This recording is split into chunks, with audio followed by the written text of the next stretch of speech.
In today's world, social media is everywhere. I mean, all corners of the earth. It's how we stay connected, stay informed, and even express ourselves. Platforms like Instagram, Twitter, and TikTok have revolutionized how we communicate and share our lives. But while these tools come with incredible benefits, we often overlook the darker side of their influence.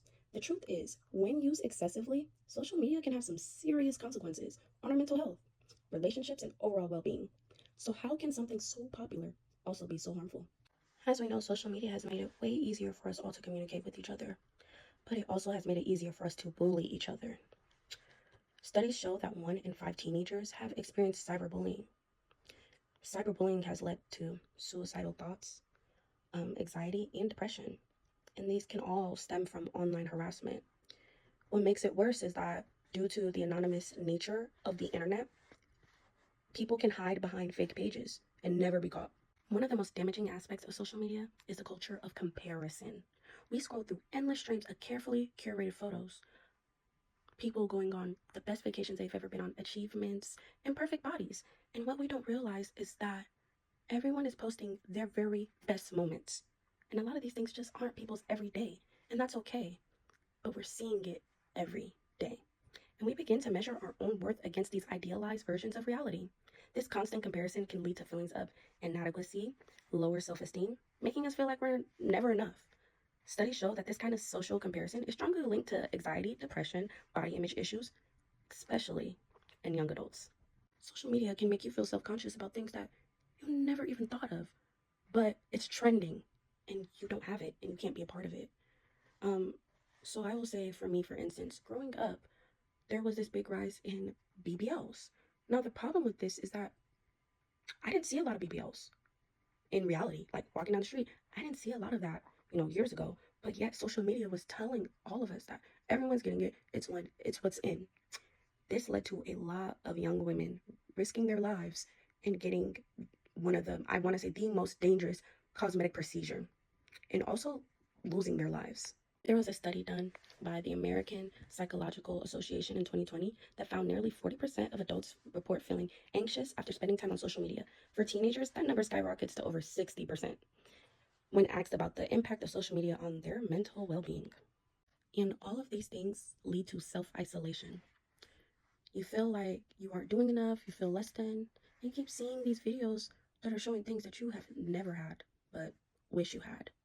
So then you become obsessed with this kind of like alternate universe where instead of living in my reality, I can live in somebody else's social media reality. I can imagine myself in these different scenarios and situations instead of stepping outside, touching grass, and living your life and accepting yourself for who you truly are. Researchers from the University of Pennsylvania found that limiting social media use to just 30 minutes per day led to significant reductions in the feelings of loneliness and depression in just over 3 weeks.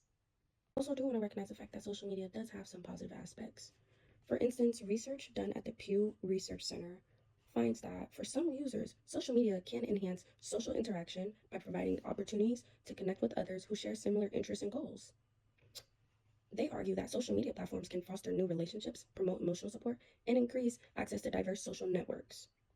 For instance, there has been a lot of people who have found love online. But to counter this, there has also been a problem with catfishing, which is when a person portrays themselves online in a different way than they really are in real life. Sometimes that's just with their personality or it's with how they look. And this happens a lot more because we are more focused on what we are doing online and not real life. And we're not taking the time to actually build the skills to meet more people in real life because we have this safety net, this clutch, which is social media. That even shows up with our family relationships. People are more comfortable and satisfied with just sending a family member a like and a comment on a post or just seeing their accomplishments or things that are going on with them online instead of actually calling them up or seeing them in person to get a real connection with them, to keep up with a real connection. All in all, social media is a great tool. We can use it to connect, communicate, access information and news, learn, educate ourselves, network with people, express ourselves creatively, personally, support, maintain awareness, and entertain.